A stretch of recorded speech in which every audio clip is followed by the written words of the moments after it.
A paz do Senhor, meus queridos irmãos e irmãs em Cristo. Meu nome é Fabiana Lemos, tenho 75 anos e moro aqui em Curitiba com meu filho Márcio. Mas por muitos anos vivi no interior do Paraná, em Telêmaco Borba, onde fui esposa de pastor e serva do Senhor. Os vizinhos me conhecem como aquela senhora que sempre tem uma palavra de conforto e uma oração guardada no coração. Talvez você também seja alguém que já passou por momentos difíceis, que já sentiu o chão faltar debaixo dos pés, que já questionou onde Deus estava quando tudo parecia desabar. Se sim, você vai entender exatamente o que vou compartilhar aqui. Se prepare para acompanhar mais uma história emocionante. Mas antes de começar, se inscreva aqui no canal. Isso me ajuda a continuar contando essas histórias e faz toda a diferença para que mais pessoas também possam ouvir. Preciso ser sincera com vocês desde o começo. Os fatos que vou relatar aconteceram há mais de 30 anos, lá em 1992. Minha memória não é mais tão afiada quanto era naquela época. Então pode ser que eu confunda alguma data, algum nome de rua, algum detalhe pequeno. Mas uma coisa eu garanto com toda certeza: os momentos mais importantes, aqueles que marcaram minha vida e minha fé para sempre, esses eu lembro como se fosse ontem. E é sobre um desses momentos que preciso falar hoje. Naquela época, eu e meu marido Leandro liderávamos uma pequena igreja evangélica em Telêmaco Borba. Sabe aquelas igrejinhas humildes do interior, com chão de cimento ainda áspero e paredes de madeira que estalavam quando o vento batia forte? Era assim a nossa. Mas era ali que Deus fazia maravilhas. Leandro trabalhava durante o dia como auxiliar de escritório numa serraria, e à noite pregava a palavra. Eu cuidava das visitas, organizava as irmãs, preparava a ceia. Era uma vida simples, mas cheia de propósito. A cidade inteira girava em torno das madeireiras. O cheiro de serragem estava sempre no ar, misturado com o aroma de pinhão assado que vinha das casas. No domingo de manhã, o sino da igreja tocava, e os irmãos chegavam com suas melhores roupas, alguns ainda com as mãos marcadas pelo trabalho pesado da semana. As vozes se juntavam nos hinos, desafinadas mas sinceras, e aquele som simples subia aos céus como incenso. Eu me lembro de irmã Noêmia liderando o grupo de mulheres com aquela sabedoria serena que só quem viveu muito tem. Seu Arlindo cuidava da parte administrativa com um caderninho surrado, onde anotava cada oferta, cada despesa. E tinha o irmão Tião, sempre com aquele chapéu de palha mesmo dentro da igreja, contando histórias de fé que faziam os mais novos ficarem boquiabertos. Meu filho Márcio tinha ido embora para Curitiba estudar engenharia.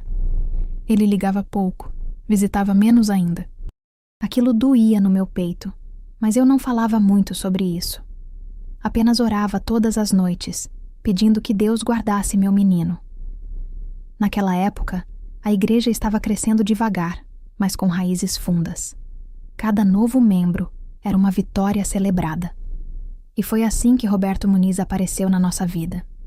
Ele entrou pela primeira vez num domingo à noite, acompanhado da filha Silvana, uma mocinha de uns 16 anos com olhar tristonho. Roberto era um homem grande, de ombros largos e mãos calejadas, mas havia algo pesado nele. Parecia carregar um fardo invisível nas costas. Eu percebi logo que ele era recém-convertido. Tinha aquele jeito de quem ainda não sabe quando sentar, quando levantar, quando dizer amém. Mas os olhos dele brilhavam durante o louvor, como se estivesse descobrindo algo precioso que tinha perdido há muito tempo. Depois do culto, fui conversar com a Silvana enquanto as mulheres serviam café com bolo de fubá. A menina era tímida, respondia com monossílabos, mas percebi os olhos inchados de tanto chorar. Foi a irmã Noêmia quem me contou depois. A mãe dela tinha falecido há alguns meses, uma infecção maltratada no hospital público. Roberto estava tentando se reerguer pela filha. Meu coração se apertou. Perder uma mãe tão nova assim. Comecei a puxar conversa com Silvana toda semana, perguntando da escola, oferecendo ajuda com as tarefas. Ela foi se abrindo aos poucos, sempre devagar, sempre com aquele jeito frágil de quem tem medo de confiar de novo. Roberto, por sua vez, começou a frequentar todos os cultos. Ajudava nas pequenas reformas do templo, pregava pregos tortos mas com vontade, carregava bancos pesados sem reclamar. Leandro se aproximou dele, oferecendo amizade verdadeira. Eu via os dois conversando no canto da igreja, Roberto falando baixo e Leandro ouvindo com atenção. Era uma época boa, sabe? Apesar das dificuldades financeiras, da igreja simples, do trabalho duro, havia paz. Eu me sentia realizada vendo aquela comunidade crescer. Mas eu também tinha uma inquietação no peito que não conseguia explicar. Era como se Deus estivesse me preparando para algo, mexendo no fundo da minha alma, arrumando as coisas para um propósito que eu ainda não entendia. Naquela época, eu era apenas a esposa do pastor. Não pregava, não liderava, não tinha voz própria no ministério. Era meu papel, e eu aceitava sem questionar. Mas às vezes, durante as orações, eu sentia uma força diferente. Uma coragem que não vinha de mim. Eu não sabia o que fazer com aquilo, então apenas guardava no coração. Lembro de uma quinta-feira em particular. Tinha sido um culto pequeno, umas 15 pessoas apenas. O vento batia forte nas janelas de madeira, fazendo aquele barulho de assobio que sempre me arrepiava. Depois que todos saíram, eu estava guardando os inários quando vi Roberto se aproximando de Leandro no canto da igreja. Fiquei ali perto, arrumando as flores do altar só para ter desculpa de ficar por perto. A voz de Roberto era baixa, urgente. Ele dizia que precisava falar de uma coisa séria que acontecia na madeireira onde trabalhava. Não conseguia ouvir os detalhes, mas a tensão no ar era palpável. Leandro colocou a mão no ombro dele e disse que conversariam melhor na semana seguinte, com calma. Roberto agradeceu e saiu, os ombros ainda mais curvados que o normal. Quando fiquei sozinha com Leandro, senti um aperto no peito.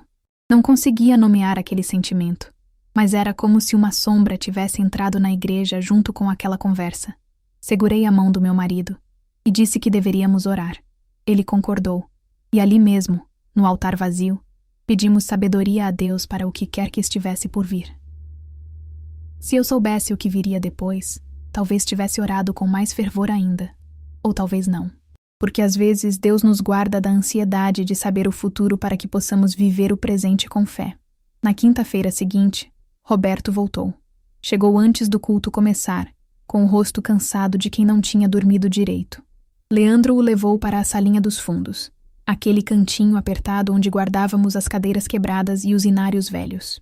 Eu fiquei na cozinha preparando o café, mas a parede era fina.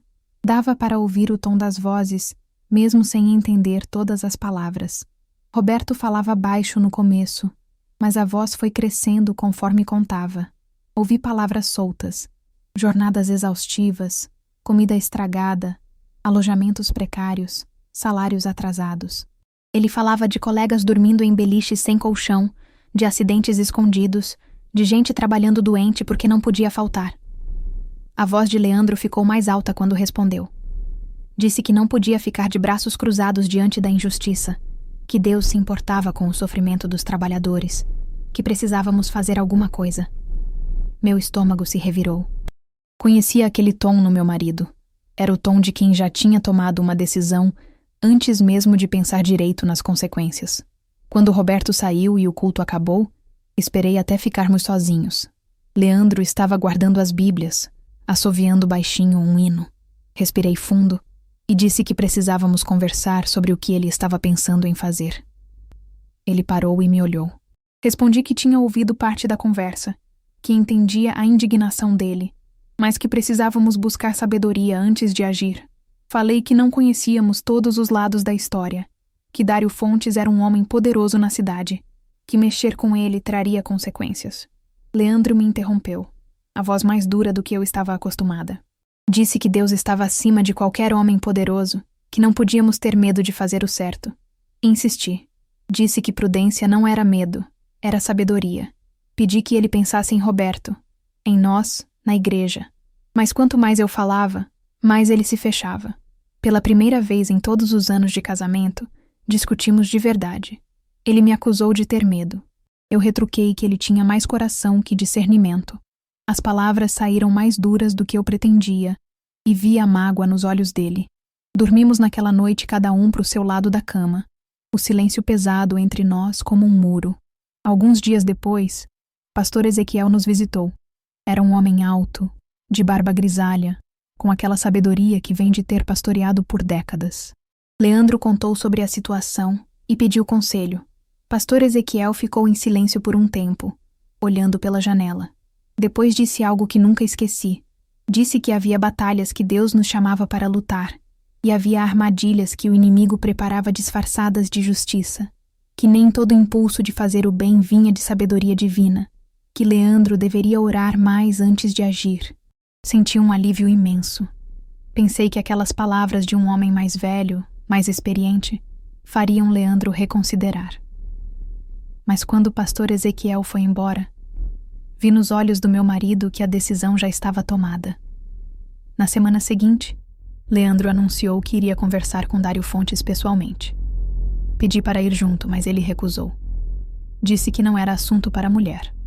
Aquilo me feriu profundamente, não porque eu quisesse me meter, mas porque percebi que ele não me via como parceira naquilo, apenas como esposa que deveria ficar em casa esperando.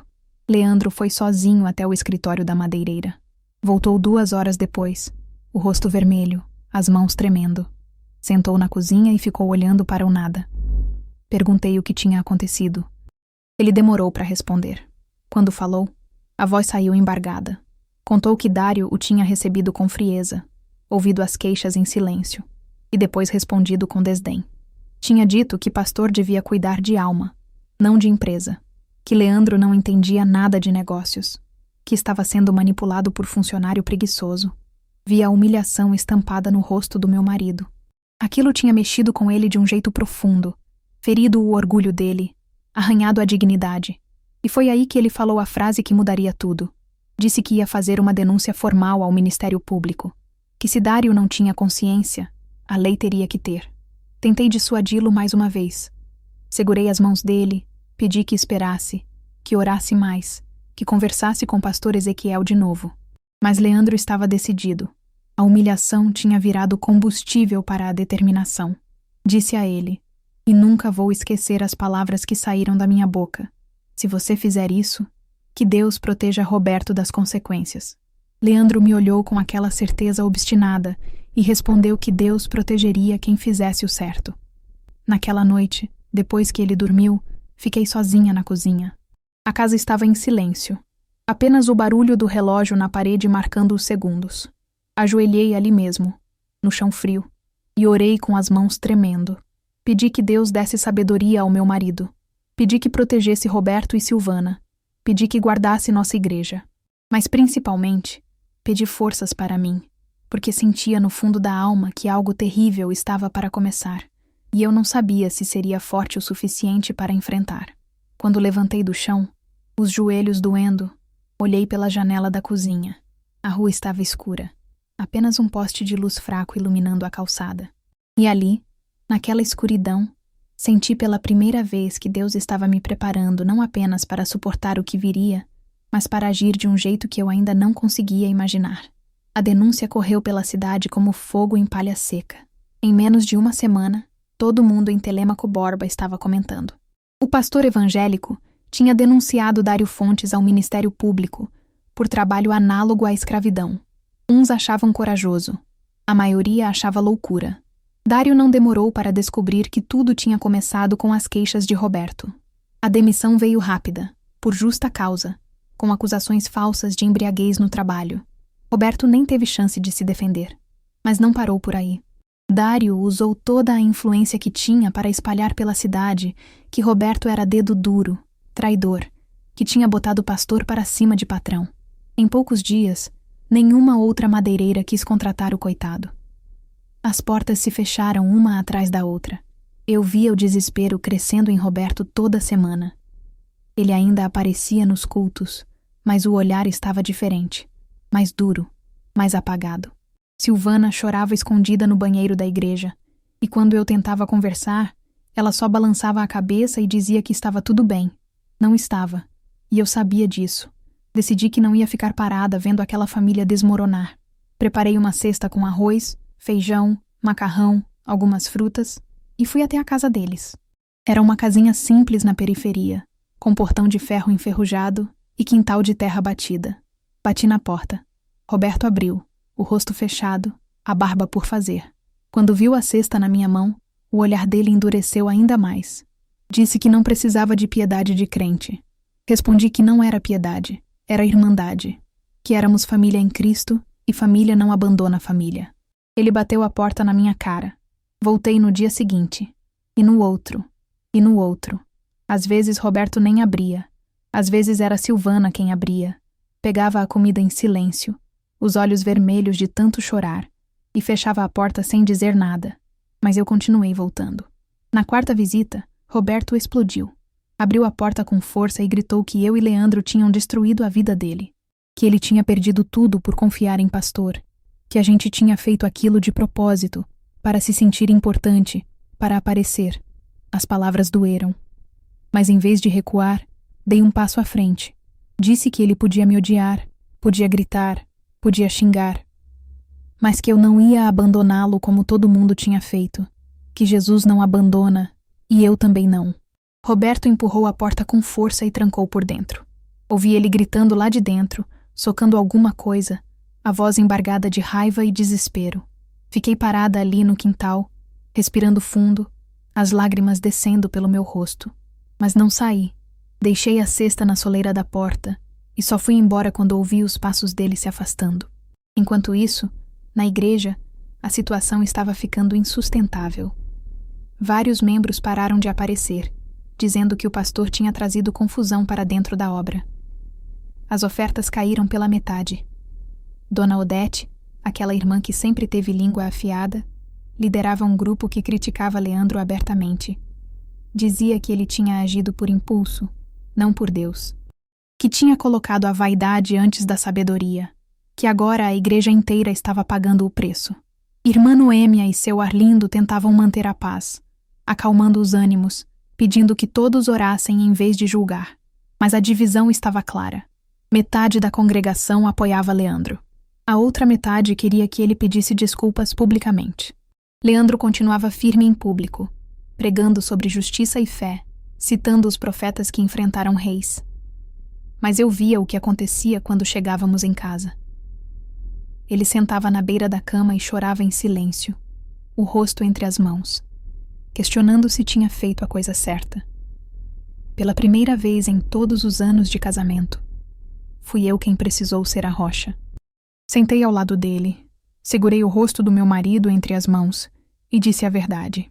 Disse que ele tinha errado ao agir sem sabedoria, sem orar o suficiente, sem buscar conselho até o fim, mas que o arrependimento verdadeiro não era ficar se lamentando, era seguir em frente fazendo o certo, que não podíamos mudar o que já tinha sido feito, mas podíamos cuidar de quem tinha sido machucado. Ele me olhou com aqueles olhos cansados e perguntou se eu o perdoava por não ter me ouvido. Respondi que sim, sempre sim. A situação piorou quando Silvana fugiu de casa. Roberto tinha começado a beber, chegando em casa tarde da noite cambaleando, gritando sozinho. A menina aguentou o que pôde, até que uma manhã pegou uma mala pequena e foi embora para Ponta Grossa, morar com a tia Nair. Quando soube, corri até a rodoviária. Consegui chegar antes do ônibus partir. Silvana estava sentada no banco de espera, a mala surrada ao lado, o rosto inchado de tanto chorar. Sentei ao lado dela e segurei a mão daquela menina. Ela desabou no meu ombro, soluçando, perguntando por que Deus tinha deixado aquilo acontecer. Por que ela tinha perdido a mãe? Por que agora estava perdendo o pai também? Não tive resposta para dar. Às vezes a gente não tem. Apenas segurei ela, deixei ela chorar, acariciei o cabelo dela como faria com minha própria filha. Quando o ônibus chegou, ajudei ela a carregar a mala. Antes de entrar, Silvana me olhou e disse que nunca ia esquecer que eu tinha sido a única que não desistiu deles. Prometi a ela que não ia esquecer dela nem do pai, que ia continuar orando, visitando, lutando. O ônibus partiu levantando poeira da estrada. Fiquei ali parada vendo ele sumir na curva, o coração partido em pedaços. Voltei para casa caminhando devagar, as pernas pesadas, a alma cansada. Quando cheguei, Leandro estava sentado na varanda. Perguntou onde eu tinha ido. Contei sobre Silvana, sobre a promessa que tinha feito. Ele ficou em silêncio por um longo tempo. Depois disse que talvez eu tivesse razão desde o começo, que talvez ele devesse ter ouvido mais. Sentei ao lado dele e segurei sua mão. Disse que não adiantava mais olhar para trás, que agora só nos restava olhar para frente e fazer o melhor que pudéssemos com os cacos que sobraram. E assim, naquele fim de tarde, com o sol se pondo sobre Telêmaco Borba, e o cheiro de serragem no ar, eu não fazia ideia de que aqueles cacos ainda se partiriam em pedaços ainda menores, antes de Deus começar a juntar tudo de novo. Os boatos começaram baixinho, como sempre começam. Uma palavra aqui, outra ali, sussurros na feira, olhares de canto de olho. Mas em cidade pequena, boato cresce rápido como o mato depois da chuva. Dário Fontes não se contentou em destruir Roberto. Ele queria destruir a gente também, e escolheu a arma mais suja que existe, a mentira que mancha a honra. Começaram a espalhar que eu tinha ido até o escritório dele tentar reverter a situação, mas não pararam por aí. Diziam que eu tinha me oferecido de forma inadequada, que tinha prometido favores em troca de clemência para Roberto. As palavras eram sussurradas, mas o veneno era gritado. Na primeira vez que ouvi, estava na padaria comprando pão. 2 mulheres conversavam perto do balcão. Quando me viram, pararam na hora e desviaram o olhar, mas eu tinha ouvido o suficiente. O nome de Dário, meu nome, e aquela palavra que deixa qualquer mulher de igreja de joelhos: imoralidade.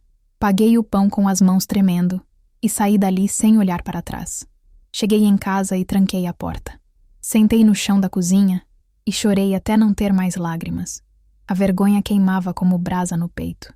Leandro chegou do trabalho e me encontrou ainda ali, os olhos inchados. Quando contei o que estava sendo dito, vi a raiva tomar conta dele. Disse que ia até a madeireira confrontar Dário na frente de todo mundo, que ia processar por calúnia, que não ia deixar aquilo barato. Segurei o braço dele com força. Disse que reagir com raiva só ia alimentar os boatos, que as pessoas iam dizer que a gente estava nervoso porque era verdade, que precisávamos ter sabedoria. Mas por dentro eu fervia. A injustiça doía mais que a vergonha. Não só tinham destruído Roberto, agora queriam destruir minha dignidade também. Parei de sair de casa. Quando precisava ir ao mercado, ia bem cedo, quando tinha pouca gente. As mulheres da cidade desviavam o olhar quando me viam. Algumas faziam questão de virar a cara. Os comerciantes me atendiam com frieza, sem aquela conversa amigável de antes. Numa manhã, acordei com uma decisão tomada. Não sei se foi coragem ou desespero, mas levantei da cama determinada. Leandro tinha ido trabalhar. Vesti minha melhor roupa, prendi o cabelo, respirei fundo e fui até o escritório da madeireira. A secretária tentou me impedir, dizendo que Dário não atendia sem hora marcada. Mas eu passei direto, abri a porta e entrei. O coração batia tão forte que parecia que ia sair pela boca. Dário estava sentado atrás de uma mesa grande, de terno bege mesmo naquele calor. Quando me viu, um sorriso cínico apareceu no rosto dele. Disse que não esperava minha visita, mas que sempre tinha tempo para conversar com mulheres bonitas. A forma como falou já era uma ofensa. Mas eu não recuei. Ele se levantou devagar, deu a volta na mesa, aproximou demais, fez comentários baixos, insinuações nojentas, tentando me intimidar com a proximidade do corpo dele. O bafo de cigarro me dava náusea, mas algo em mim não quebrou. Olhei direto nos olhos dele e disse com a voz mais firme que consegui que ele podia destruir minha reputação, espalhar mentiras, virar a cidade inteira contra mim, mas que não podia tocar na minha dignidade, que Deus via tudo o que ele estava fazendo e que um dia ele teria que responder por isso. Dário riu, mas a risada não chegou nos olhos. Vi algo ali, um desconforto, uma falha na armadura. Ele voltou para trás da mesa e mandou eu sair antes que chamasse a segurança. Saí dali com as pernas bambas, mas de cabeça erguida. Só quando cheguei em casa e tranquei a porta, foi que desabei. Sentei no chão e tremi por uns 10 minutos seguidos, liberando todo o medo que tinha segurado. Quando Leandro descobriu, ficou dividido entre admiração e preocupação. Disse que eu podia ter me machucado, que Dário era homem perigoso, que eu não devia ter ido sozinha. Olhei para o meu marido e perguntei se ele achava que ficar em casa chorando me machucava menos. Disse que se eu ia sofrer de qualquer jeito, que fosse lutando, não me escondendo. Ele me abraçou e não disse mais nada. Mas naquele abraço, senti que algo tinha mudado entre a gente. Ele estava começando a me ver diferente. Alguns dias depois, pastor Ezequiel nos visitou de novo. Tomamos café na varanda enquanto o sol se punha. Ele falou calmamente sobre fé e sofrimento, sobre como a fé verdadeira se mede no silêncio da injustiça. Disse que nem sempre Deus nos livra da dor, mas que às vezes Ele nos sustenta através dela. As palavras eram sábias e eu as absorvi. Mas algo em mim estava mudando. Não queria apenas suportar. Não queria apenas ser sustentada. Queria agir. Queria fazer diferença. E comecei a perceber que talvez essa fosse também uma forma de fé. Enquanto isso, Roberto afundava cada vez mais. Tentei visitá-lo de novo, mas a casa estava sempre trancada. Os vizinhos me contavam que ele estava irreconhecível, barbudo, sujo, falando sozinho. Que bebia desde cedo, cambaleava pelas ruas, gritava com quem passava. Dona Célia, que morava ao lado dele, me puxou no canto uma vez e disse baixinho que Roberto andava falando coisas estranhas, que mencionava vingança, justiça, que ia fazer todo mundo pagar. Ela estava com medo. Eu também fiquei. Mas não parei de orar. Todas as noites, de joelhos ao lado da cama, pedia que Deus protegesse Roberto de si mesmo, que tirasse aquela escuridão do coração dele. Mas a escuridão só crescia. Dava para sentir no ar, como quando a tempestade está se formando longe, mas você já percebe a mudança no vento. Numa noite tive um sonho que me arrepiou dos pés à cabeça. Sonhei que estava na igreja, sozinha, quando ouvi um barulho metálico alto, como se algo de ferro tivesse se partido ao meio. Olhei para cima e vi uma luz intensa, cegante, que descia sobre o altar. Acordei suando, o coração disparado, com a sensação de que aquilo não era só sonho. Era aviso. Acordei Leandro, a voz ainda tremendo. Contei do sonho e disse que precisávamos orar, que algo estava vindo. Ele pegou minha mão e ali mesmo, ainda na cama, oramos pedindo proteção. Mas a sensação não passou. Ficou grudada em mim como sombra, me seguindo pelos dias seguintes. Toda vez que via Roberto na rua, cambaleando, com aquele olhar perdido, o aperto no peito aumentava. Sabia que uma tempestade estava vindo. Só não sabia quando. Só não sabia que quando ela chegasse, eu teria que enfrentá-la de um jeito que nunca imaginei na vida. 6 meses depois da denúncia, a igreja estava morrendo. Não de uma vez, mas aos poucos, como planta que vai secando porque ninguém mais rega. As ofertas tinham caído tanto que não dava nem para pagar a conta de luz. O templo ficava às escuras na semana inteira. Só acendíamos no domingo. E mesmo assim, os bancos ficavam mais vazios do que cheios. De 60 membros, restavam uns 20 fiéis. Leandro estava adoecendo. Não era doença de corpo, era doença de alma. Parou de comer direito, emagrecia dia após dia. À noite ficava acordado olhando para o teto, os olhos arregalados no escuro. Desenvolvia insônia pesada. Às vezes eu acordava e ele estava sentado na beira da cama, a cabeça entre as mãos tremendo. Tive que assumir as finanças da casa e da igreja. Comecei a fazer bolos para vender. Passei a costurar roupas de vizinhas. Aceitei fazer faxina em casas que antes nem pisaria. O orgulho tinha ido embora há muito tempo. Agora só importava sobreviver, mas até isso era difícil. Algumas mulheres recusavam comprar de mim, dizendo abertamente que não queriam se associar com o escândalo. Uma vez, Dona Beatriz, que eu conhecia da feira há anos, virou a cara quando ofereci um bolo de laranja. Disse alto para todo mundo ouvir que não comprava nada de quem não tinha moral. Aquilo doeu mais que tapa na cara, mas engoli o choro. Voltei para casa e chorei sozinha na cozinha. Foi nessa época que Dona Cida começou a aparecer. Ela era uma senhora pequena, de cabelo branco trançado, que trabalhava como voluntária visitando presos. Tinha aquele jeito sereno de quem já viu muita coisa na vida e não se assusta mais com nada. Apareceu na minha porta numa tarde, trazendo um pote de doce de leite e um sorriso acolhedor. Disse que Deus tinha colocado no coração dela que eu precisava de companhia. Sentamos na varanda e conversamos por horas. Dona Cida me ensinou coisas que nunca vou esquecer. Falou sobre o poder da presença constante, do amor que não desiste mesmo quando ninguém está vendo. Disse que ministério verdadeiro não acontece só no púlpito, mas nos lugares esquecidos, com as pessoas que todo mundo abandonou. As palavras dela caíram como chuva em terra seca. Algo em mim se mexeu. Comecei a entender que Deus estava me ensinando um tipo diferente de fé. Junto com a irmã Dalva, uma costureira que sempre foi fiel à igreja, comecei a organizar pequenos cultos nas casas das irmãs mais simples. Nada formal, só um grupo de mulheres se reunindo para orar, cantar, compartilhar as dores. E foi nesses cultos caseiros que aconteceu algo que mudou tudo. Irmã Noêmia me pediu para compartilhar uma palavra. Eu hesitei, disse que não era pregadora, que isso era coisa de pastor. Mas ela insistiu. Abri a Bíblia no livro de Jó e comecei a falar. Falei sobre perseverança, sobre confiar quando não se vê resposta, sobre fé que continua mesmo quando Deus parece estar em silêncio. As palavras saíam de um lugar profundo que eu nem sabia que existia em mim. Quando terminei, tinha lágrimas nos olhos de todas as mulheres ali, e nos meus também. Dona Cida segurou minha mão e disse que eu tinha dom para ministério, que Deus estava me preparando para algo maior. Leandro ficou sabendo e não gostou no começo. Disse que mulher não devia pregar, que era papel de homem.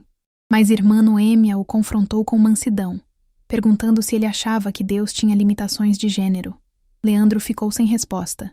A verdade é que ele estava tão enfraquecido física e emocionalmente que não tinha mais força nem para liderar direito.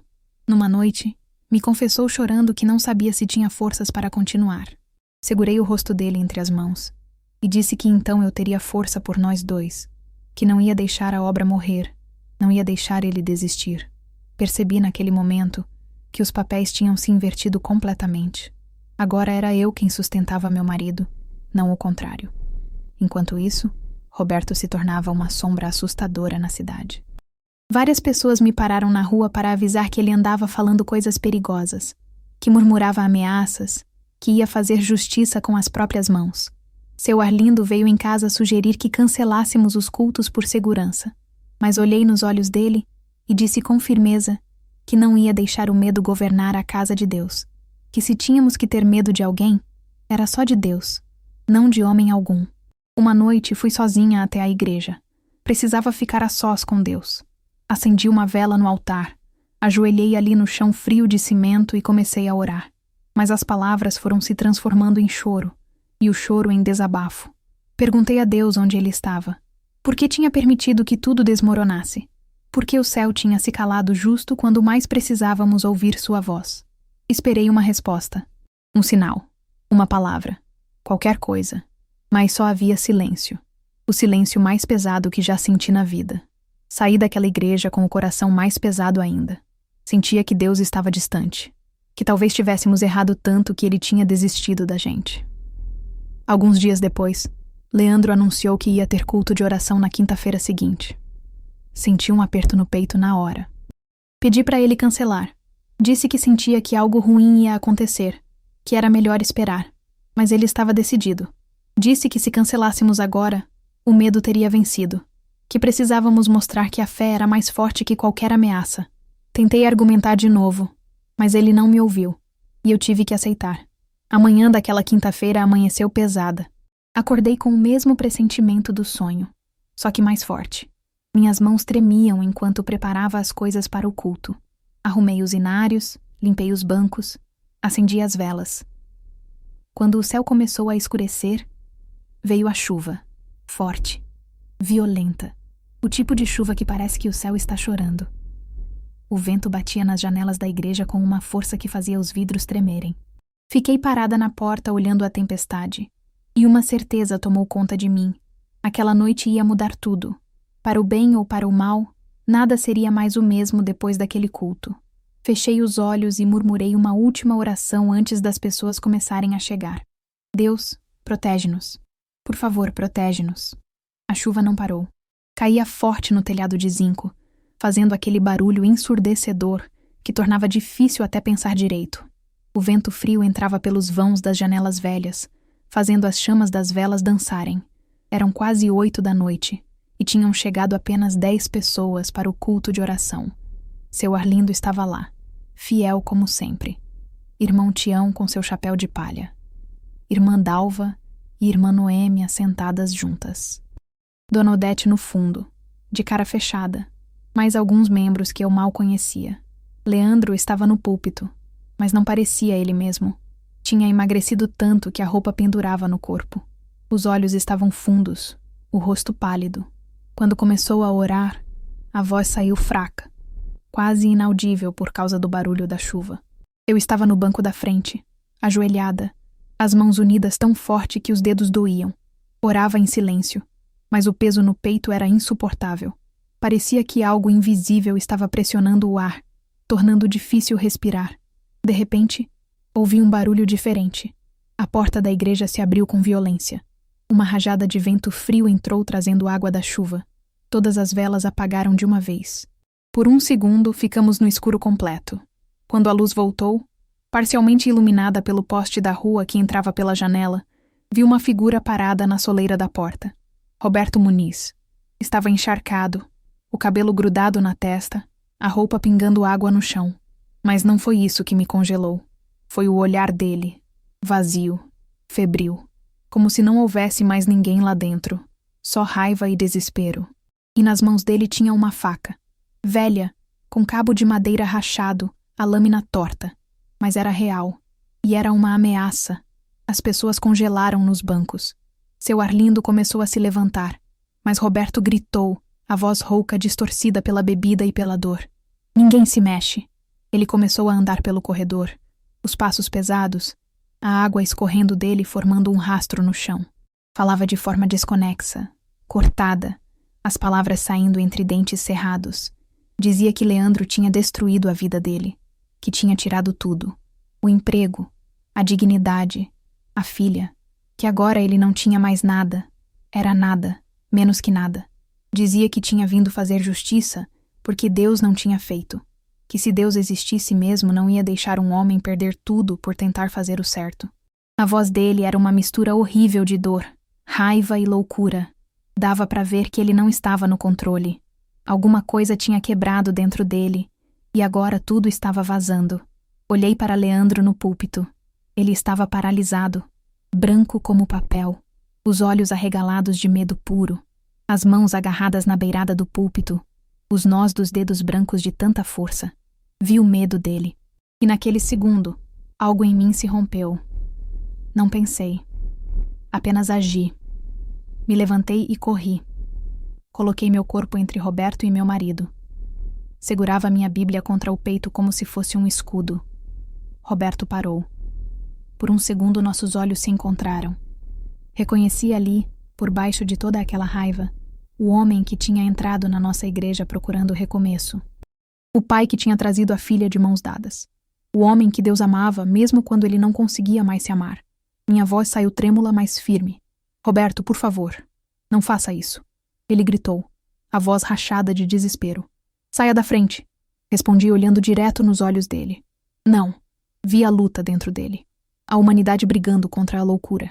Mas a raiva venceu. Ele ergueu o braço com a faca. Vi a lâmina torta brilhando na pouca luz que entrava pela janela. Fechei os olhos. Não de medo, mas de entrega.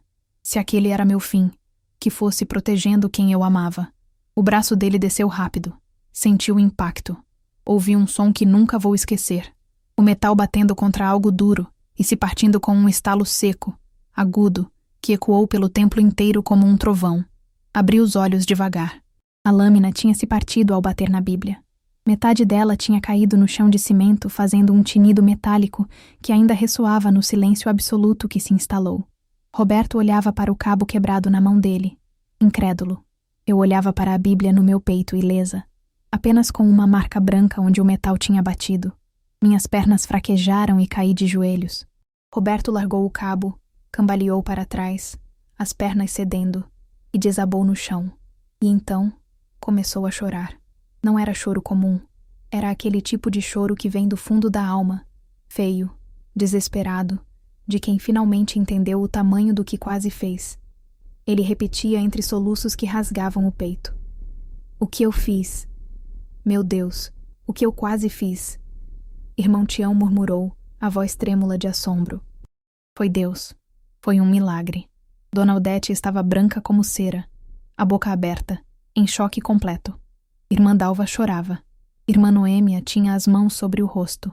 Seu Arlindo se aproximou devagar de Roberto, que não ofereceu resistência nenhuma. Apenas continuava chorando, encolhido no chão molhado. Leandro finalmente conseguiu se mover. Saiu de trás do púlpito com as pernas bambas, se ajoelhou ao meu lado e me abraçou. Senti o corpo dele tremendo violentamente contra o meu. Alguém tinha ido buscar a polícia. Quando chegaram, Roberto nem tentou fugir. Deixou colocarem as algemas, deixou levantarem ele do chão. Antes de sair, ele olhou para mim uma última vez.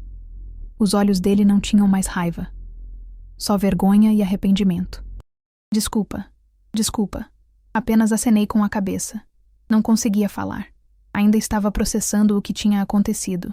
Quando todos foram embora e ficamos sozinhos no templo, andei até onde a metade da lâmina tinha caído. Peguei o pedaço de metal frio do chão. Girei nas mãos, vendo a forma torta, o corte irregular onde tinha se partido. Leandro estava ao meu lado, ainda tremendo. Olhei para ele e disse, a voz finalmente saindo estável. Deus não estava calado. Ele só estava esperando o momento certo. E naquele momento entendi. Às vezes Deus não nos livra da tempestade. Ele nos dá força para atravessar ela. E às vezes, só às vezes, Ele faz o impossível se tornar real para provar que nunca, jamais, nos abandonou. No dia seguinte, a cidade inteira sabia. Notícia assim, não espera o sol nascer para correr de boca em boca.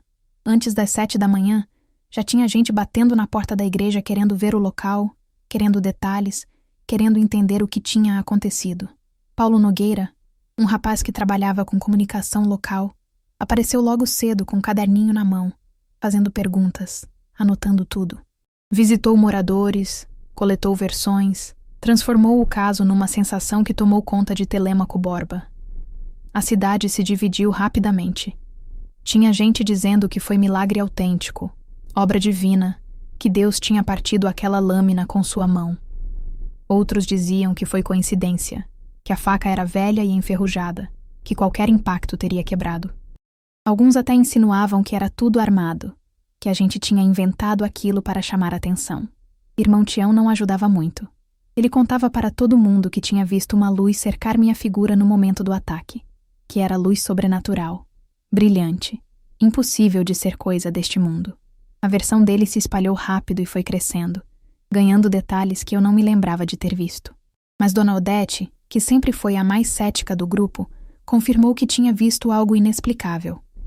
Disse que ainda estava em choque, que não conseguia dormir direito, mas que sabia que tinha presenciado algo além da compreensão humana. 3 dias depois do ataque, o delegado Cláudio Menezes nos chamou para prestar depoimento. Era um homem sério, de terno sempre bem passado, cabelo preto penteado com gel. Nos interrogou separadamente. Quando chegou minha vez, sentei na cadeira dura da delegacia com as mãos suadas. Ele me olhou com aquela expressão de quem já ouviu muita história inventada na vida e não acredita em mais nada. Pedi para eu contar exatamente o que tinha acontecido. Descrevi os fatos com simplicidade, sem enfeitar, sem adicionar nada que não tivesse visto com meus próprios olhos. Falei da chuva, do medo, da decisão de me colocar na frente, do som da lâmina se partindo. Ele me ouviu em silêncio, anotando tudo. Quando terminei, ficou me encarando por um tempo longo. Depois perguntou, a voz mais suave do que eu esperava, se eu não tinha medo de Roberto. Respirei fundo antes de responder. Disse que sim, que tinha medo, mas que tinha mais medo ainda de não fazer o que Deus esperava de mim. Que medo não era desculpa para deixar de amar, de perdoar, de tentar restaurar. Vi algo mudar no rosto dele. Não foi crença repentina, mas foi respeito. Ele acenou com a cabeça e me dispensou, dizendo apenas que era uma mulher corajosa.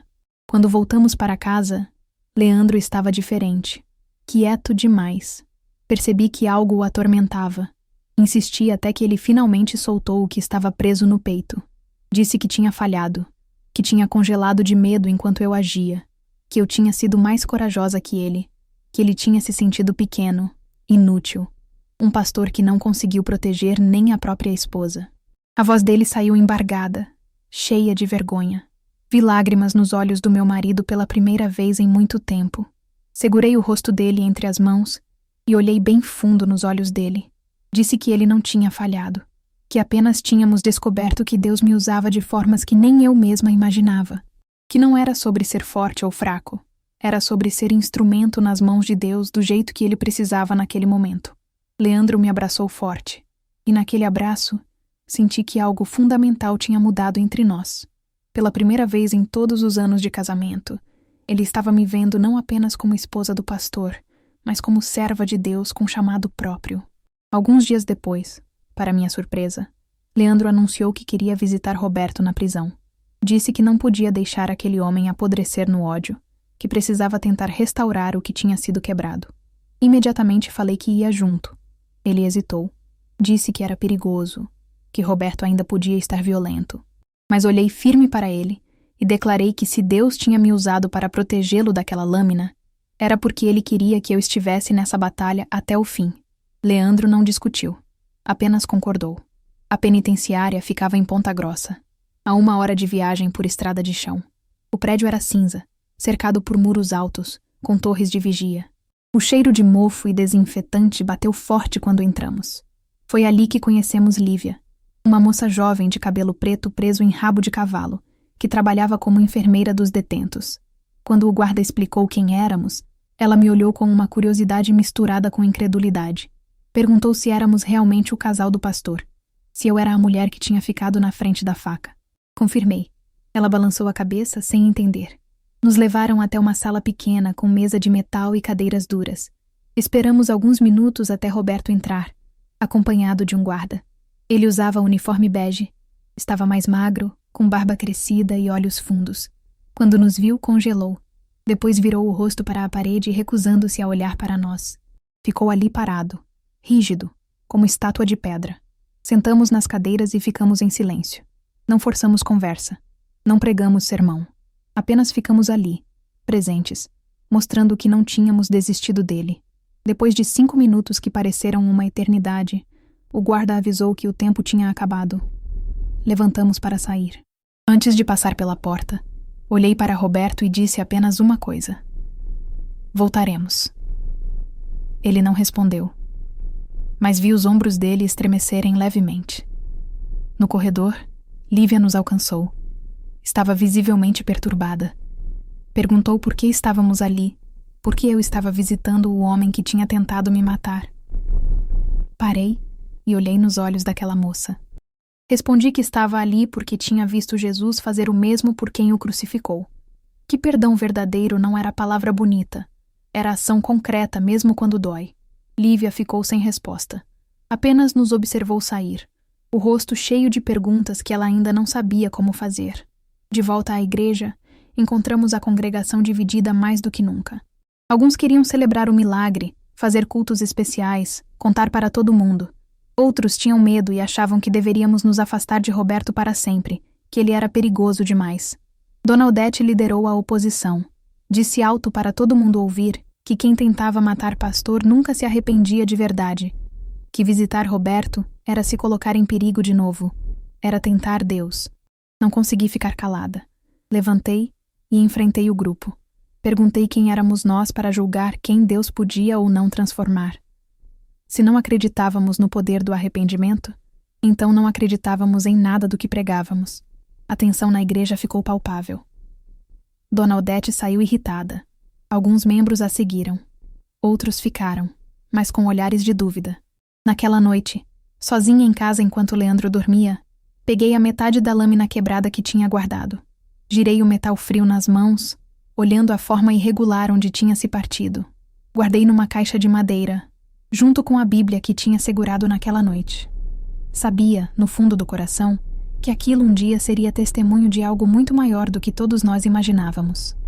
Fechei a caixa e orei em silêncio, pedindo que Deus me desse sabedoria e força para o que ainda estava por vir, porque a batalha não tinha terminado naquela noite da lâmina.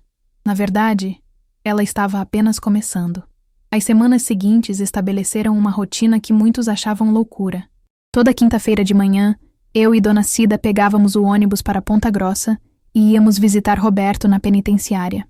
Leandro ia quando podia, mas era eu quem liderava aquelas visitas. Eu quem insistia quando ele queria desistir. Dona Cida se tornou minha parceira nessa missão improvável. Aquela senhora pequena de cabelo branco trançado tinha uma sabedoria que eu estava apenas começando a descobrir. Ela visitava presidiários há anos, conhecia aquele mundo de grades e desespero melhor que ninguém. No começo, Roberto não falava nada. Sentava na cadeira de metal com os olhos fixos no chão, o corpo tenso, a vergonha pesando sobre ele como um manto de chumbo. Não importava o que disséssemos, ele permanecia mudo, endurecido. Dona Cida me ensinou a não forçar. Dizia que ministério verdadeiro não era sobre palavras bonitas, era sobre presença constante. Que às vezes a maior pregação era simplesmente estar ali, semana após semana, mostrando que alguém ainda se importava. Então mudei minha abordagem. Parei de tentar falar de religião e comecei a falar de humanidade. Contava histórias da minha própria vida, das lutas que tinha enfrentado, dos medos que me assombravam de madrugada. Falava da minha mãe, mulher forte que criou 6 filhos na roça. Falava do meu irmão que morri de pneumonia quando tinha apenas 5 anos e de como aquilo quase destruiu minha fé ainda criança. Roberto continuava calado, mas percebi mudanças sutis. Os ombros relaxavam um pouco. A respiração ficava menos agitada. Os olhos começaram a subir do chão, primeiro para a mesa, depois para nossas mãos, até que finalmente encontraram nossos rostos. Numa quinta-feira de tarde decidi mencionar Elsa, a esposa falecida dele. Perguntei com voz suave como eles tinham se conhecido. Não esperava a resposta. Já estava acostumada com o silêncio. Mas dessa vez foi diferente. Roberto ficou quieto por um longo tempo, os dedos tamborilando nervosos na mesa de metal. Quando finalmente falou, a voz saiu rouca, enferrujada por meses de desuso. Contou que Elsa era costureira, que tinha sorriso doce e mãos delicadas que faziam magia com linha e agulha, que costurava vestidos de noiva para as moças da cidade e sempre colocava uma flor de tecido escondida na bainha, como assinatura. Contou que ela morreu de uma infecção simples que poderia ter sido tratada se o hospital público tivesse tido antibióticos. Que ele segurou a mão dela enquanto a febre consumia sua vida, impotente, assistindo a mulher que amava se apagar por falta de remédio básico. A voz dele quebrou. Lágrimas desceram pelo rosto barbudo. Eu e Dona Cida apenas ouvimos, sem julgar, sem interromper, apenas testemunhando aquela dor sendo finalmente liberada. Lívia, a enfermeira, tinha começado a prestar atenção em nossas visitas. Ela sempre encontrava uma desculpa para passar pelo corredor quando estávamos lá. Via ela nos observando de longe, o rosto cheio de perguntas. Um dia ela me abordou na saída. Perguntou diretamente como eu conseguia perdoar, como conseguia sentar toda semana na frente do homem que tinha tentado me matar. Parei e olhei para aquela moça. Respondi com honestidade que não conseguia sozinha, que Deus me dava força nova a cada dia, uma força que não era minha, que perdoar não significava esquecer ou fingir que nada tinha acontecido. Significava escolher não deixar o ódio governar minha vida, não permitir que a violência de um momento definisse o resto da história. Lívia ficou me encarando por um tempo. Vi algo se mover naqueles olhos céticos. Não era conversão instantânea, mas era uma rachadura na armadura. E rachaduras são por onde a luz entra. Durante uma das viagens à prisão, eu e Leandro sofremos um acidente. Um caminhão carregado de toras nos fechou na estrada de chão batido. Leandro tentou desviar e saímos da pista, o carro derrapando no barro até parar numa vala rasa. Não nos machucamos, apenas sustos e arranhões. Mas o carro ficou preso. Enquanto esperávamos ajuda, Leandro disse que talvez fosse sinal para pararmos com as visitas. Que Deus estava nos avisando de algo. Que era perigoso continuar insistindo. Olhei para ele e respondi com firmeza que se o inimigo estava tentando nos impedir, era justamente porque estávamos no caminho certo. Que não íamos desistir por causa de medo ou cansaço. Que íamos continuar até o fim, custasse o que custasse. Leandro me olhou com uma mistura de admiração e resignação. Aceitou sem mais discussões. Percebi claramente naquele momento que os papéis tinham se invertido completamente. Agora era eu quem liderava. Eu quem tomava as decisões difíceis. Eu quem tinha a visão clara do que precisava ser feito. Algumas semanas depois, aconteceu algo que quase me fez chorar ali mesmo na sala de visitas. Roberto, depois de meses de silêncio pesado, olhou direto para mim e fez um pedido. Pode trazer uma Bíblia? Senti o coração acelerar. Troquei olhares com Dona Cida, que sorriu com aquele jeito sereno dela. Prometi que traria na próxima visita. Na quinta-feira seguinte, entreguei a Roberto uma Bíblia simples, de capa preta, com letras vermelhas marcando as palavras de Jesus. Ele segurou o livro com reverência, como quem segura algo frágil e precioso. Passou os dedos pela capa, abriu devagar, sentiu o cheiro das páginas. Murmurou um obrigado tão baixo que quase não ouvi, mas ouvi, e aquela palavra gentil, A primeira, desde o ataque, valeu mais que 1000 sermões. Meses depois, Dona Cida faleceu. Dormiu uma noite e não acordou mais. Encontraram ela na cama, tranquila, o rosto em paz, uma Bíblia aberta sobre o peito. O jeito que ela teria escolhido partir. Organizei o velório junto com Leandro. Foi simples, numa capela pequena, com flores brancas e muitos presidiários que ela tinha visitado ao longo dos anos, mandando mensagens de despedida. Roberto pediu autorização para comparecer. Conseguimos, mas ele veio algemado, acompanhado de 2 guardas. Quando entrou na capela e viu o caixão, as pernas dele fraquejaram. Os guardas o seguraram. Aproximou do caixão com passos lentos, as algemas tilintando. Olhou para o rosto sereno de Dona Cida e começou a chorar. Não era choro contido. Era choro que vinha das profundezas, de um lugar que tinha estado fechado por tempo demais. Aproximei e segurei a mão algemada dele. Ele me olhou, os olhos vermelhos e inchados. Ela nunca desistiu de mim, murmurou. Respondi com voz firme, apertando a mão dele. E eu também não vou. Quando os guardas o levaram embora, fiquei ali parada vendo ele sair. Dona Cida tinha plantado sementes que agora eu precisava regar. A missão dela tinha passado para minhas mãos. E eu não ia deixar aquelas sementes morrerem. Naquela noite, sozinha em casa, orei agradecendo a Deus por ter colocado aquela mulher extraordinária no meu caminho. Ela tinha me ensinado que fé verdadeira era sobre presença, sobre não desistir, sobre amar quando não há mais nada de amável para ver. E prometi a Deus e à memória de Dona Cida que ia continuar visitando Roberto até que ele fosse completamente restaurado. Não importava quanto tempo levasse, não importava quantas pessoas me criticassem, não importava quantos obstáculos aparecessem no caminho, porque tinha aprendido que o amor de Deus não desiste. E se Deus não desiste, eu também não podia desistir. Os meses seguintes trouxeram mudanças que nem eu imaginava possíveis.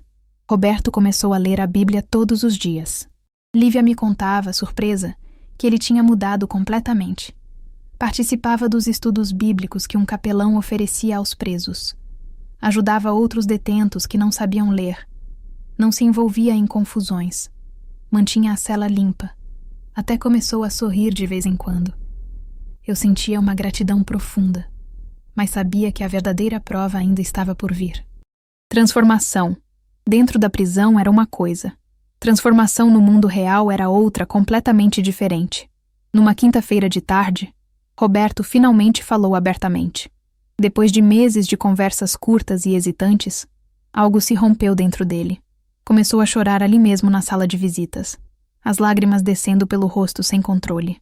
Confessou que só queria que alguém o ouvisse, que o desespero tinha cegado ele completamente, que tinha chegado naquela igreja naquela noite sem saber direito o que ia fazer, movido apenas por raiva e dor. Tentou falar mais, mas as palavras se perderam em soluços.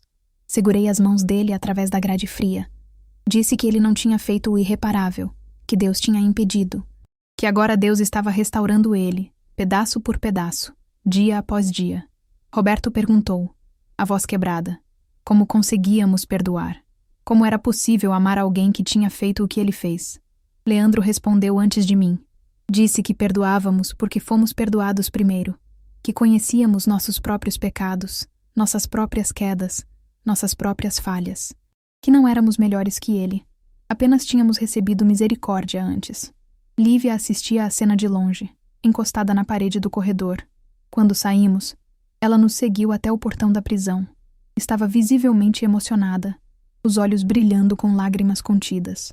Disse que queria voltar a crer, que tinha perdido a fé anos atrás quando o pai morreu de overdose, e ninguém na igreja quis ajudar, mas que em mim tinha visto uma fé diferente. Uma fé que não apenas falava, mas agia, que não julgava, apenas amava. Abracei aquela moça ali mesmo, na frente da penitenciária, sob o sol quente da tarde. Orei com ela, pedindo que Deus restaurasse a fé dela, que curasse as feridas que a religião tinha causado, que mostrasse o verdadeiro rosto de Jesus, através de pessoas imperfeitas mas disponíveis. Quando terminamos, Lívia estava sorrindo através das lágrimas. Disse que ia começar a frequentar a igreja de novo, que queria aprender a ter uma fé como a minha. Respondi que não era minha fé. Era a fé de Deus operando em mim apesar de mim mesma. Algumas semanas depois, recebi uma visita inesperada. Silvana estava parada na porta de casa, uma mala pequena na mão. Tinha 17 anos agora, mais alta, com o rosto mais maduro, mas ainda carregando aquele jeito frágil de quem foi machucada fundo. Entrou devagar, olhando para os lados como se a casa pudesse desabar sobre ela. Sentamos na cozinha e tomamos café enquanto conversávamos. Ela contou que tinha terminado o ensino médio, que estava morando com a tia Nair em Ponta Grossa, que pensava em fazer curso de secretariado. Mas o que realmente queria falar era sobre o pai. Disse que tinha ouvido que ele estava preso, que sabia o que tinha acontecido, mas que não conseguia sentir nada além de raiva e mágoa. Segurei as mãos daquela menina e falei com carinho, mas com firmeza. Disse que o pai dela não era mais o homem que ela tinha deixado, que Deus estava fazendo uma obra profunda nele, transformando o ódio em arrependimento, desespero em esperança. Pedi que ela desse uma chance a ele. Silvana resistiu.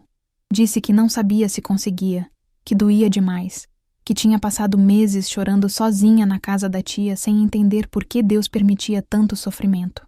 Insisti com mansidão. Disse que ela não precisava perdoar tudo de uma vez, que perdão era jornada, não destino, que bastava dar um pequeno passo, visitar uma vez, ver com os próprios olhos a mudança que tinha acontecido. Depois de muita conversa, Silvana aceitou. Marcamos a visita para a semana seguinte. Quando chegou o dia, estava mais nervosa que ela. Sabia que aquele encontro poderia ser o começo da restauração ou poderia fechar definitivamente a porta do relacionamento entre pai e filha. Entramos na sala de visitas. Roberto estava sentado, as mãos cruzadas sobre a mesa.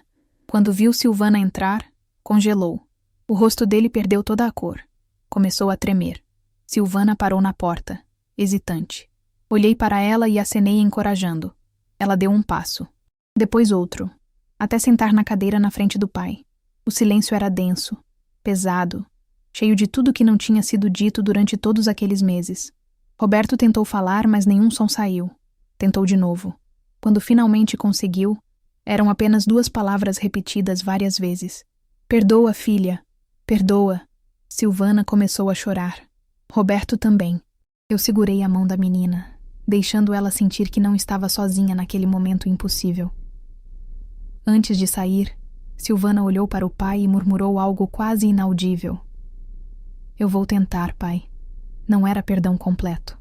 Não era reconciliação instantânea. Mas era um começo. E começos são sagrados. Durante esse período, Leandro começou a sentir sintomas estranhos. Dores no peito que vinham de repente e passavam devagar. Cansaço extremo que não melhorava com descanso. Levei ele ao médico, que pediu exames e recomendou menos estresse. Leandro ignorou. Disse que o trabalho de Deus era mais importante que sua saúde, que não ia parar enquanto tivesse fôlego nos pulmões. Me preocupei profundamente, mas respeitei a decisão dele. Afinal, também tinha aprendido que cada um precisa ouvir a voz de Deus por si mesmo. Numa noite, sentados na varanda vendo as estrelas, Leandro segurou minha mão e disse algo que nunca vou esquecer. Disse que sempre pensou que era ele quem liderava nosso ministério, mas que tinha percebido que eu sempre fui mais forte. Que enquanto ele vacilava, eu permanecia firme. Que enquanto ele questionava, eu agia. Agradeceu por eu não ter desistido quando ele queria, por ter sido rocha quando ele foi areia. Respondi que éramos um time, que sempre fomos, que Deus usava cada um de nós do jeito que precisava, e que isso não diminuía nenhum de nós. Ele me abraçou ali, debaixo das estrelas, e senti que finalmente tínhamos chegado num lugar de paz verdadeira em nosso casamento. Meses depois, Roberto recebeu notícia que mudaria tudo. Teria direito à liberdade condicional no ano seguinte. Comportamento exemplar, participação em programas de recuperação, ausência de problemas disciplinares. Quando contamos a notícia, ele olhou para mim através da grade com olhos brilhantes. Quando eu sair, vou mostrar que a senhora não perdeu tempo comigo. Sorri através das lágrimas e respondi que já sabia disso, que Deus não desperdiça nada, que cada visita, cada oração, cada lágrima tinha propósito eterno. E que mal podia esperar para ver o que Deus ainda ia fazer através daquele homem quebrado, que tinha sido restaurado pela graça. Roberto saiu da prisão numa manhã fria de 1994, 2 anos depois daquela noite que mudou tudo. Poucos na cidade o receberam bem. A maioria ainda tinha medo ou desconfiança. Alguns atravessavam a rua quando o viam vindo na calçada. Outros simplesmente viravam o rosto e fingiam não reconhecer. Ele arrumou um quartinho pequeno para alugar nos fundos da casa de Dona Marta, uma viúva que precisava do dinheiro, e aceitou recebê-lo mesmo com toda a história. Começou a trabalhar como ajudante numa construção, carregando tijolos, misturando cimento, fazendo o trabalho pesado que ninguém mais queria. Vivia de forma simples e discreta. Acordava antes do sol nascer, trabalhava o dia inteiro, voltava para casa ao anoitecer. Não frequentava bares, não se metia em conversas de esquina, evitava contato com a maioria das pessoas. Sabia que estava sendo observado, julgado, medido a cada passo que dava. Num domingo de manhã, apareceu na igreja com uma caixa velha de ferramentas. Uma tempestade forte tinha passado pela cidade na semana anterior e parte do telhado tinha desabado. A congregação estava tentando reunir recursos para consertar, mas o dinheiro era pouco e a mão de obra era cara. Roberto não disse nada a ninguém. Simplesmente apareceu, colocou a caixa no chão do quintal e começou a trabalhar. Subiu no telhado com a agilidade de quem tinha feito aquilo a vida inteira. Arrancou as telhas quebradas, mediu as vigas danificadas. Alguns membros que chegavam para o culto pararam e olharam desconfortáveis. Irmão Tião acenou de longe, mas não se aproximou. Irmã Dalva entrou rápido na igreja sem dizer nada. O clima era de tensão silenciosa, de gente que não sabia como reagir àquela presença que trazia memórias dolorosas. Dona Odete foi a única que teve coragem de falar o que muitos estavam pensando. Parou no meio do quintal, as mãos na cintura, e protestou em voz alta para quem quisesse ouvir. Esse homem não devia estar aqui. Como vocês deixam isso acontecer? Eu estava dentro da igreja arrumando as flores do altar quando ouvi. Senti o sangue ferver. Larguei o vaso e fui até a porta. Vi Roberto parado no telhado, congelado, a ferramenta ainda na mão, o rosto vermelho de vergonha. Caminhei até o quintal devagar, mas determinada. Parei embaixo do telhado onde Roberto estava e olhei para ele. Abri os braços. Ele desceu a escada hesitante, sem entender o que eu estava fazendo. Quando pisou no chão, o abracei. Ali mesmo, na frente de todo mundo que estava chegando para o culto. Segurei aquele homem forte que tremia como criança assustada e disse alto o suficiente para todos ouvirem. Bem-vindo de volta para casa. Roberto murmurou um obrigado tão baixo que só eu ouvi. Soltei ele e me virei para a congregação que tinha se formado ao redor. Olhei nos olhos de cada pessoa ali, especialmente de Dona Odete. Se não somos capazes de receber quem Deus perdoou, então somos nós que precisamos de perdão. O silêncio foi pesado como chumbo. Alguns membros baixaram a cabeça, envergonhados. Outros continuaram me encarando, divididos entre concordar e discordar. Dona Odete bufou irritada, virou as costas e saiu pisando duro, a bolsa batendo no quadril a cada passo. Leandro saiu da sacristia. Tinha ouvido tudo. Caminhou até nós e colocou a mão no ombro de Roberto. Disse com voz firme mas gentil que havia trabalho para fazer e que íamos precisar de todos. Seu Arlindo foi o primeiro a se mover. Tirou o paletó, arregaçou as mangas e perguntou o que precisava ser feito. Irmão Tião se juntou logo depois, ajeitando o chapéu de palha na cabeça. Irmã Dalva trouxe água fresca e biscoitos. Aos poucos, outros membros começaram a ajudar. Durante as semanas seguintes, Roberto trabalhou incansavelmente. Chegava antes de todo mundo, saía depois de todos. Consertou o telhado, reformou a entrada que estava com madeira podre, reconstruiu o muro dos fundos que tinha rachado. Trabalhava em silêncio, concentrado, como se cada prego pregado fosse uma oração silenciosa de gratidão. Eu levava almoço para ele e para os outros voluntários. Preparava marmitas simples, mas fartas. Arroz, feijão, frango ensopado, farofa. Sentávamos todos juntos no quintal da igreja, comendo debaixo da sombra do pé de jabuticaba. E aos poucos, as conversas começaram a fluir naturalmente. Roberto contava um pouco da experiência na prisão. Falava de como a leitura da Bíblia tinha mudado completamente sua perspectiva, de como tinha aprendido que ódio era veneno que a gente toma, esperando que o outro morra. Irmão Tião compartilhava testemunhos de fé das décadas que tinha vivido. Irmã Dalva oferecia palavras gentis, lembrando a todos que misericórdia era o coração do Evangelho. A comunidade estava se curando, devagar, como ferida profunda que precisa de tempo, mas estava se curando. Num sábado de tarde, Márcio apareceu de surpresa vindo de Curitiba. Tinha conseguido uns dias de folga do trabalho e resolveu visitar. Quando chegou, encontrou Roberto no quintal da igreja, medindo tábuas para fazer um portão novo. Vi meu filho parar e ficar olhando. Aproximei e fiquei ao lado dele. Márcio perguntou baixinho, quase num sussurro, se aquele era o homem. Confirmei que sim.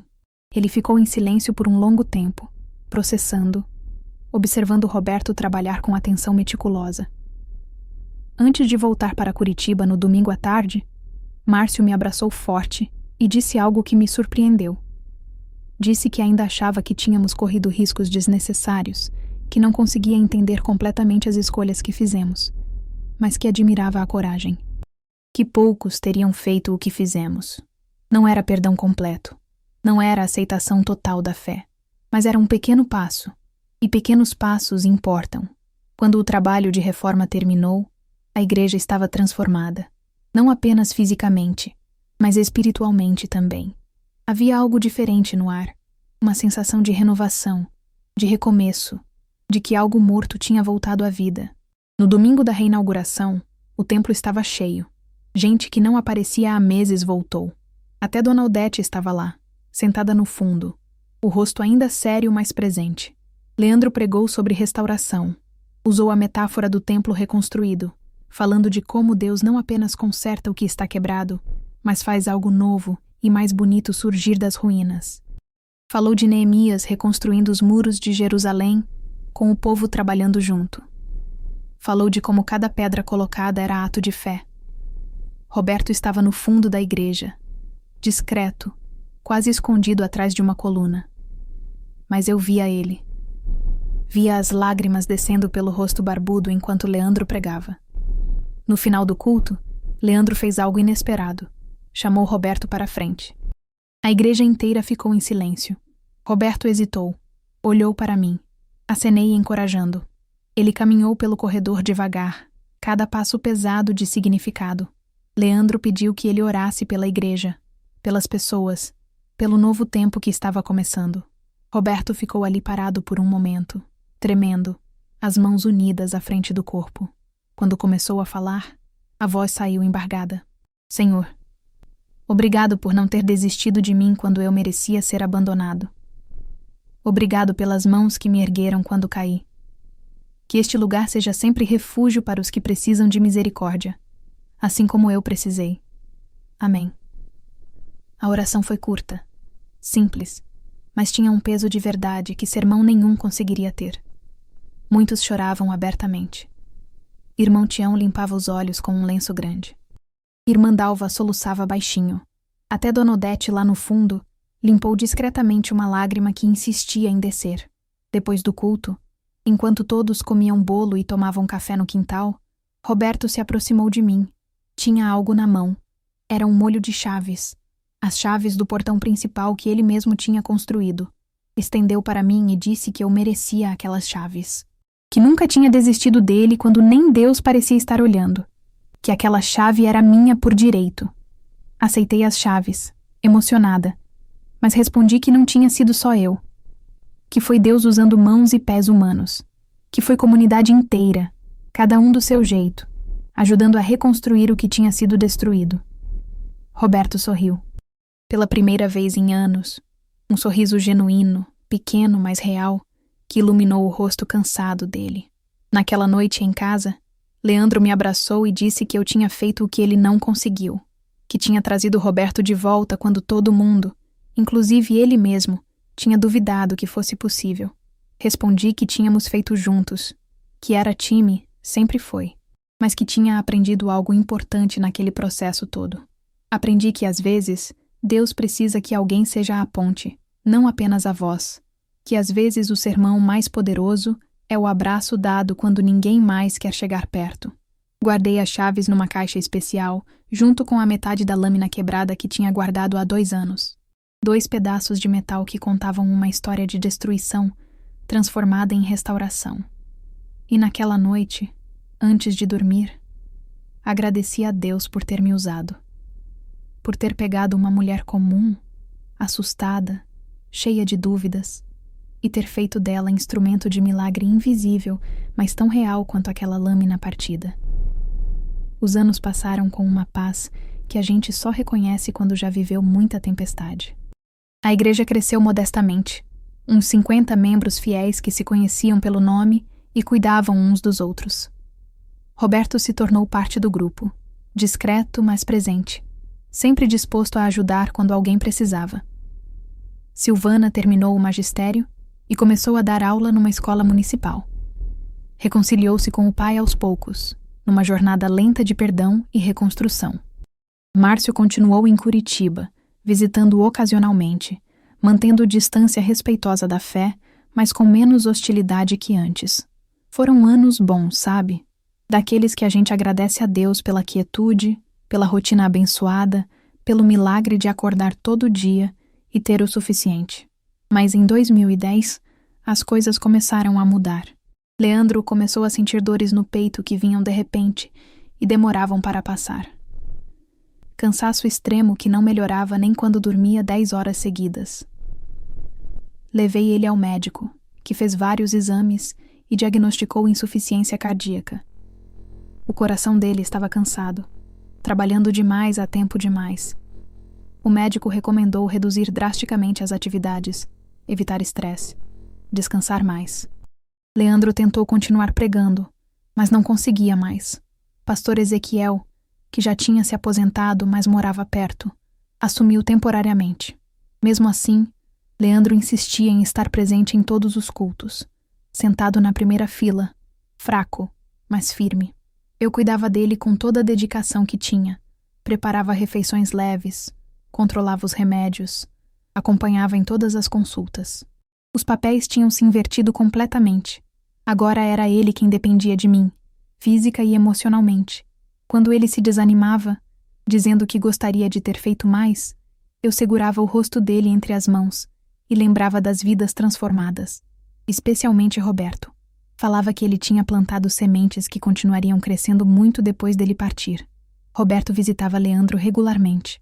Trazia flores do pequeno jardim que cultivava no quintal do quartinho onde morava. Sentava ao lado da cama, lia passagens da Bíblia com aquela voz rouca que tinha ganhado carinho com os anos. Às vezes ficavam em silêncio, apenas compartilhando a presença um do outro. Numa dessas visitas, Leandro segurou a mão de Roberto e disse algo que fez os dois chorarem. Disse que Roberto tinha sido uma das maiores bênçãos da vida dele, que tinha ensinado a ele que Deus escreve certo por linhas tortas, que até os erros maiores podem ser transformados em testemunho de graça. Roberto respondeu que devia tudo a nós, que sem aquela persistência, aquelas visitas semanais na prisão, aquele amor que não desistiu, ele teria morrido por dentro muito antes do corpo parar. Silvana também visitava com frequência. Estava diferente agora, mulher madura e realizada. Às vezes trazia os próprios alunos para conhecer o pastor que tinha mudado a vida do pai dela. Leandro recebia aquelas crianças com alegria. Contava histórias bíblicas com voz fraca, mas cheia de vida. Eu observava aquelas cenas com gratidão profunda. Via que o sacrifício tinha valido a pena. Que toda lágrima, todo medo, toda noite sem dormir tinha produzido fruto que ia continuar mesmo depois que fôssemos embora. Em 2012, Leandro entrou em declínio rápido. Chamou-me para uma conversa particular numa tarde. Segurou minhas mãos com as dele, já tão fracas, e fez uma confissão que nunca vou esquecer. Disse que sempre pensei que era ele quem liderava nosso ministério, mas que tinha percebido, com o tempo, que eu sempre fui mais corajosa que ele. Que naquela noite da lâmina, quando congelou de medo, fui eu quem agiu. Que durante todos esses anos, ele tinha pregado, mas fui eu quem viveu a mensagem. Tentei protestar, mas ele colocou o dedo nos meus lábios pedindo silêncio. Insistiu que eu não deixasse aquela história morrer com ele. Que continuasse mostrando às pessoas o que era fé verdadeira. Que continuasse sendo a ponte que sempre fui. Pediu que eu orasse por Roberto até o fim. Disse que havia batalhas que só terminavam no céu, mas que ele confiava que eu não ia desistir até ver a obra completa. Prometi. Com lágrimas descendo pelo rosto, prometi. Leandro morreu numa manhã tranquila de inverno, com 62 anos. Estava cercado por mim, por Márcio, que tinha vindo às pressas de Curitiba, e por alguns membros mais próximos da igreja. Partiu em paz, sorrindo, murmurando uma última oração que não conseguimos ouvir completamente. O funeral foi simples, mas cheio de gente. Pessoas que ele tinha tocado ao longo de décadas de ministério. Roberto estava lá, segurando discretamente uma flor branca, os olhos vermelhos. Silvana chorava no meu ombro. Lívia, que agora trabalhava como enfermeira voluntária em missões rurais, tinha vindo de longe para prestar homenagem. Dona Odete, já bem idosa e andando com bengala, me procurou antes da cerimônia. Segurou minhas mãos e pediu perdão. Disse que tinha julgado tanto, criticado tanto, que levou anos para entender que o que viu em mim não era teimosia, mas obediência a Deus. Abracei aquela mulher que tanto me causou dor e disse que estava perdoada. No momento mais impactante do funeral, algo inesperado aconteceu. Pastor Ezequiel estava para começar a mensagem quando parou, olhou para mim e pediu que eu subisse ao púlpito. Hesitei. Mulher pregando no funeral do próprio marido? Isso não era comum, não era protocolo. Mas pastor Ezequiel insistiu com respeito, dizendo que ninguém mais tinha autoridade para falar sobre Leandro do que eu. Subi ao púlpito com as pernas tremendo. Olhei para o caixão, para a congregação, respirei fundo e comecei a falar. Falei sobre coragem, sobre perdão, sobre fé que não apenas fala, mas age. Disse que Leandro me ensinou a crer, mas a vida me ensinou a agir. Que fé sem obras era morta, como diz a Escritura, e que meu marido viveu e morreu provando que o amor de Deus alcança até os lugares mais escuros. Minha voz ficou embargada várias vezes, mas não parei. Falei de Roberto, da lâmina que se partiu, das visitas à prisão, da restauração que testemunhamos. Falei que o verdadeiro legado de Leandro não era os sermões que pregou, mas as vidas que tocou. Quando terminei, o silêncio era absoluto. Então alguém começou a chorar. Depois outro. Logo a igreja inteira chorava, mas não era choro só de tristeza. Era choro de reconhecimento, de gratidão, de fé renovada. Márcio me observava da primeira fila. Depois do funeral, quando todos já tinham ido embora, ele me abraçou longamente. Murmurou no meu ouvido que finalmente entendia. Não explicou o quê, mas senti que algo fundamental tinha mudado nele. Fui ao cemitério sozinha depois que todos saíram. Coloquei a mão na lápide fria de mármore e disse ao meu marido que podia descansar, que eu ia continuar dali, que a obra não tinha terminado, apenas mudado de mãos. Quando me virei para sair, vi Roberto ao longe, encostado numa árvore, observando respeitosamente. Nossos olhos se encontraram. Sorri através das lágrimas. Ele acenou. Acenei de volta. E naquele gesto simples, entendi que a história não tinha terminado naquele caixão. Ela continuava em cada vida transformada, em cada coração restaurado, em cada pessoa que aprendeu que fé verdadeira é sobre não desistir mesmo quando tudo grita para você parar. 13 anos se passaram desde que enterrei Leandro. Hoje tenho 75 anos e moro em Curitiba com Márcio, que cuida de mim com carinho que não demonstrava quando mais novo. Mas meu coração ainda mora em Telêmaco Borba, com as pessoas e as memórias que moldaram quem me tornei. Continuei evangelizando do meu jeito. Nada de púlpitos ou microfones. Apenas pequenos cultos em casa, conversas na cozinha tomando café, conselhos dados a quem me procura querendo ouvir sobre aquela noite impossível de 1992. Virei referência sem querer. Gente de longe me procura para ouvir sobre fé prática, sobre coragem, sobre não desistir quando tudo parece perdido. Recebo cartas, mensagens, visitas. E cada história que conto, sempre volto àquela lâmina partida que mudou tudo. Há alguns meses, recebi um convite que mexeu fundo comigo. A igreja de Telêmaco Borba tinha decidido construir um templo novo. Não grande, não pomposo, mas simbólico. E Roberto, agora pedreiro aposentado de 73 anos, foi convidado para liderar a construção do muro e do portão. Ele aceitou como missão pessoal. Trabalhou meses naquele projeto, colocando cada tijolo com o mesmo cuidado de quem monta altar sagrado. E me convidaram para a cerimônia de inauguração. Voltei a Telêmaco Borba de carro com Márcio dirigindo. Durante a viagem, Conversamos abertamente pela primeira vez em décadas. Ele, agora engenheiro civil de 53 anos bem-sucedido, admitiu algo surpreendente. Disse que passou a vida achando que éramos ingênuos, que tinha nos julgado por correr riscos que pareciam desnecessários. Mas que com o tempo percebeu que tínhamos algo que ele não tinha: coragem moral. Capacidade de fazer o certo mesmo quando dói, mesmo quando ninguém entende, mesmo quando todos criticam. Respondi que não era sobre ser religioso, era sobre ser humano do jeito que Deus planejou, sobre fazer o certo mesmo quando custa caro. Márcio ficou em silêncio por um tempo. Depois confessou que orava às vezes. Por costume da mãe, ele disse brincando. Mas vi verdade nos olhos dele. E aquela verdade pequena valeu mais que 1000 conversões barulhentas. Quando chegamos à igreja, meu coração apertou. O templo novo era simples, mas bonito, com paredes brancas e telhado vermelho. Mas o que me pegou mesmo foi o muro. Sólido, bem construído, com uma placa discreta de bronze, construído pelas mãos que a misericórdia restaurou. Toquei o portão de ferro com reverência. O metal estava frio sob meus dedos. O som, quando balancei levemente, me levou de volta àquela noite de 1992. O som da lâmina partindo. O som do milagre. Sorri através das lágrimas que já desciam. Roberto estava no jardim cuidando das plantas. Quando me viu, largou o regador e caminhou até mim. Ambos tínhamos envelhecido. Cabelos brancos, corpos cansados, rostos marcados pelo tempo.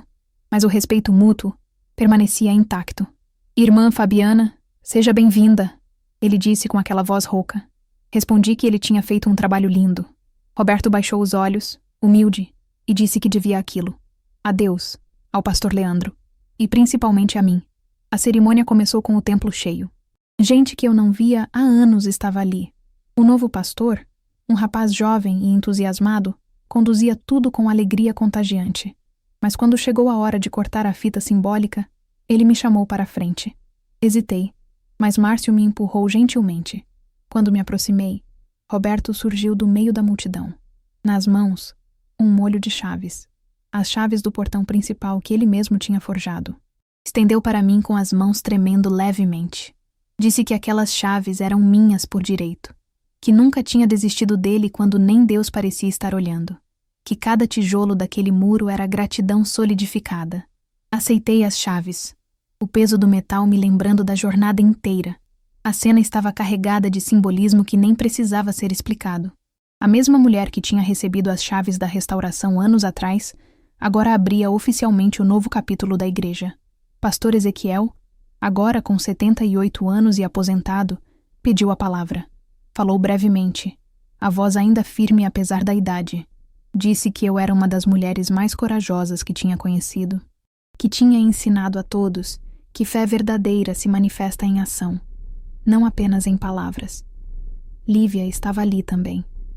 Trabalha como enfermeira voluntária em missões rurais e mantém correspondência comigo até hoje. Ela me abraçou forte e disse que tudo o que fazia hoje começou no dia em que me viu escolher o amor quando todos escolhiam o medo. Silvana apareceu com os próprios filhos. 2 crianças lindas que ela apresentou como netos espirituais. Disse que sempre contava para eles sobre a mulher que não desistiu do avô quando o mundo inteiro tinha desistido. Irmã Noêmia estava lá, frágil, mas presente, sentada numa cadeira de rodas. Segurou minha mão com força surpreendente e murmurou que eu nunca tinha deixado o fogo apagar. Seu Arlindo, com 88 anos, estava na primeira fila sorrindo, testemunha viva daquela noite impossível de esquecer. Durante a cerimônia, vi Márcio se aproximar de Roberto. Os dois conversaram brevemente, longe o suficiente para eu não ouvir, mas vi meu filho apertar a mão de Roberto. Vi os dois acenarem com a cabeça em entendimento mútuo. Depois, Márcio me contou que tinha pedido desculpas a Roberto por ter julgado sem entender, que finalmente enxergava o milagre não apenas na lâmina partida, mas na vida restaurada. Abracei meu filho sentindo que o círculo finalmente tinha se fechado. Após a cerimônia, enquanto todos comiam e conversavam no quintal, fiquei sozinha por alguns minutos dentro da igreja vazia. Caminhei até o púlpito novo, toquei a madeira lisa, lembrei de Leandro pregando com aquela paixão que sempre teve. Fechei os olhos e orei em silêncio. Agradeci pelas dores que me fortaleceram, pelas pessoas que Deus colocou no meu caminho, pela lâmina que se partiu e mudou tantas vidas. Agradeci por ter sido usada, por ter sido instrumento, por não ter fugido quando o medo gritava para eu correr. O sino da igreja tocou, aquele mesmo som metálico, agora transformado em chamado, e eu entendi. Deus tinha pegado a arma que o inimigo forjou e transformado em instrumento de fé. Saí da igreja e fiquei na porta observando o pôr do sol sobre Telêmaco Borba. O céu estava pintado de laranja e rosa. As nuvens pareciam algodão em chamas. Roberto se aproximou e ficou ao meu lado em silêncio. Depois de um tempo, ele disse baixinho que eu tinha o salvado naquela noite. Olhei para ele e respondi com a verdade que tinha levado anos para entender completamente. Não fui eu. Foi Deus. Eu apenas não fugi quando ele me chamou. Roberto sorriu aquele sorriso pequeno, mas genuíno que tinha aprendido a dar depois de anos de restauração. Disse então que era grato por eu não ter fugido. Ficamos ali parados, vendo o sol descer no horizonte. E naquele silêncio cheio de história, entendi que alguns milagres são visíveis, como lâminas que se partem no ar. Outros são invisíveis, como ódio que se transforma em amor, medo que vira coragem, ruína que se torna restauração. Mas todos têm o mesmo propósito: mostrar que Deus não apenas age no céu. Ele usa mãos humanas dispostas a segurar Bíblias contra o peito, mesmo quando tremem de medo. Aprendi que fé verdadeira não é apenas crer quando tudo está bem, é agir quando tudo está errado, é se colocar entre a morte e a vida, é visitar prisões quando todos dizem para desistir, é abraçar quem todos rejeitam, é pregar quando te dizem para ficar calada. Descobri que Deus não procura pessoas perfeitas. Ele procura pessoas disponíveis, gente comum disposta a ser extraordinária quando Ele chama. Naquela noite, antes de voltar para Curitiba, deixei algo na igreja. A metade da lâmina quebrada que tinha guardado todos esses anos. Coloquei numa caixa de madeira ao lado de uma placa que diz: O som do ferro e da fé, 1992. As gerações futuras vão perguntar sobre aquela história. E alguém sempre estará lá para contar. A história de uma mulher que não apenas acreditou em milagres, mas se tornou parte de um. Meus queridos irmãos que me acompanharam até aqui, se essa história tocou seu coração, se inscreva no canal, deixe seu like e compartilhe com alguém que precisa ouvir que Deus nunca desiste. Que enquanto houver fôlego, há esperança, que lâminas podem se partir, mas o amor de Deus permanece para sempre. Que o Senhor abençoe cada um de vocês. E quando a vida pedir que você seja corajoso, lembre-se, Deus não procura heróis. Ele procura corações disponíveis. A paz de Cristo esteja com todos. Amém.